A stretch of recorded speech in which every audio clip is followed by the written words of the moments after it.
नहमदुका या अल्लाह अम्मा बअदु फ़अऊज़ु बिल्लाहि मिनश शैतानिर रजीम बिस्मिल्लाहिर रहमानिर रहीम व इज़ क़ाल मूसा लिक़ौमिही इन्नल्लाहा यअमुरुकुम अन तज़बहू बक़रा क़ालू अतत्तख़िज़ुना हुज़ुवा क़ाल अऊज़ु बिल्लाहि अन अकून मिनल जाहिलीन सदक़ल्लाहुल अज़ीम। अल्लाहुम्मा सल्लि अला सय्यिदिना व मौलाना मुहम्मदिन व अला आलि सय्यिदिना व मौलाना मुहम्मदिन व बारिक व सल्लिम। हज़रात मुहतरम, कुरान मजीद की सूरतुल बक़रा में अल्लाह रब्बुल इज़्ज़त ने एक गाय का किस्सा बयान किया और इसी वजह से इस सूरत को सूरतुल बक़रा कहा जाता है। बनी इसराइल में एक शख्स ने अपने रिश्तेदार को इसलिए कत्ल किया ताकि उसकी वरासत मुझे जल्दी जल्दी मिल जाए। कत्ल करने के बाद उसने शोर मचाना शुरू कर दिया कि हमारे शख्स को किसी ने कत्ल कर दिया है, कातिल को तलाश किया जाए। लोगों ने तलाश शुरू की। चलते चलते हजरत मूसा अलैहिस्सलाम की बारगाह में आए। अर्ज़ किया, अल्लाह के नबी, आप अल्लाह से दुआ करें कि हमारे कातिल का पता चल जाए, हमारे शख्स को किसने कत्ल किया है। मूसा अलैहिस्सलाम ने कहा कि अल्लाह रब्बुल इज़्ज़त तुम्हें हुक्म देता है कि तुम एक गाय को ज़िबा करो और ज़िबा करने के बाद उसके गोश्त का एक टुकड़ा मुर्दे को मारो और मुर्दा खड़े होकर खुद बताएगा कि मुझे किसने कत्ल किया है। पहले तो वो कहने लगे कि आप हमारे साथ मजाक करते हैं।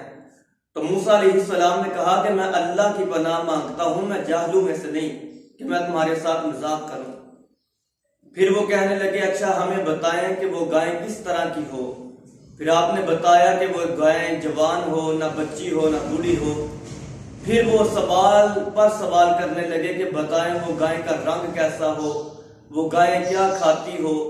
ये सारा कुछ पूछते रहे। मूसा अलैहिस्सलाम भी अल्लाह रब्बुल इज़्ज़त की तरफ से जो जवाब मिलता उनको बताते रहे। फिर वो गाय को तलाश में शुरू हुए और काफी अरसे के बाद उनको गाय मिली और उन्होंने गाय ज़िबा की। और गाय ज़िबा करने के बाद गाय के गोश्त का एक टुकड़ा मुर्दे को मारा और मुर्दे ने खड़े होकर बताया कि जिसने शोर मचाया हुआ था उसी ने मुझे कत्ल किया है। तो हजरत मोहतरम, इस वाक़या से हमें चंद सबक मिलते हैं।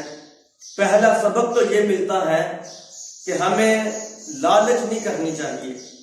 लालच में हम आकर जल्दी जल्दी करते हैं और वरासत को जल्दी हासिल करने की कोशिश करते हैं, तो फिर उसका नतीजा, उसका रिजल्ट क्या निकलता है कि लालच बुरी बला होती है, हमारे हाथ में कुछ भी नहीं आता।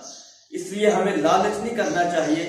आज भी आप देख लें, हम अपने माशरे में नजर दौड़ाएं तो हमें पता चलता है कि कई खानदान के खानदान उजड़ गए हैं सिर्फ इसी वजह से कि वरासत का हिस्सा लिया जाए और वरासत की वजह से लड़ाइयां और झगड़े जो है हमारे घरों में दाखिल हुए हैं। जगह की वजह से हम झगड़ते हैं और हम आपस में इख्तलाफात करते हैं। तो हमें इस चीज की तरफ तवज्जो करनी चाहिए कि ये दुनिया का माल दुनिया में ही रह जाना है, ये आरजी है, ये हमेशा हमारे साथ नहीं रहेगा। और दूसरा हमें जो सबक मिलता है वो ये कि हमें बेजा सवालात से बचना चाहिए।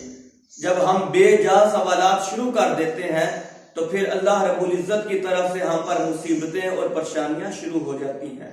इसलिए हमें बेजा सवालात से बचना चाहिए, कसरत सवाल से बचना चाहिए। आका अलैहिस्सलाम की महफिल नूर सजी थी।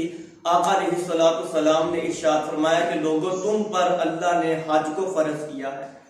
एक सहाबी खड़े हुए, अर्ज की, हुजूर क्या हर साल हज फर्ज है? आका अलैहिस्सलाम खामोश रहे। फिर फरमाया, फिर अर्ज की, हुजूर क्या हर साल हज फर्ज है? फिर आका अलैहिस्सलाम खामोश रहे। फिर अर्ज की, हुजूर क्या हर साल हज फर्ज है? फिर आका अलैहिस्सलाम खामोश रहे। चौथी बार आका अलैहिस्सलाम ने फरमाया कि नहीं, हर साल नहीं बल्कि जिंदगी में एक बार हज फर्ज है। फिर आका अलैहिस्सलाम ने फरमाया कि जिस काम पर मैं तुम्हें छोड़े रखूं बार बार मुझसे सवाल ना किया करो। अगर मैं उस वक्त कह देता कि हर साल हज फर्ज है, फिर हर साल हज फर्ज हो जाता। तो इसलिए कसरत सवालात से और बेजा सवालात से बचना चाहिए। हाँ, शरीयत का कोई मसला हो तो वो हमें पूछना चाहिए, उसमें झिझकना नहीं चाहिए, लेकिन बेजा सवाल जिनका कोई मकसद नहीं, ऐसे सवाल से हमें बचना चाहिए। आज हम देखते हैं कि बहुत से लोग फजूल कामों में, फजूल बातों में, फजूल बहसों में अपना बड़ा सा कीमती वक्त जाया कर देते हैं।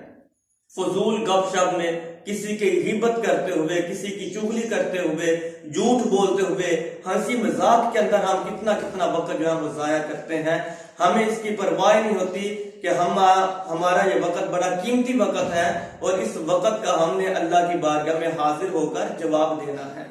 आज हमें वक्त की कदर करनी चाहिए और हमें फजूल कामों से, फजूल बातों से और फजूल बहसों से रुक कर अल्लाह रब्बुल इज्जत की याद में वक्त गुजारना चाहिए।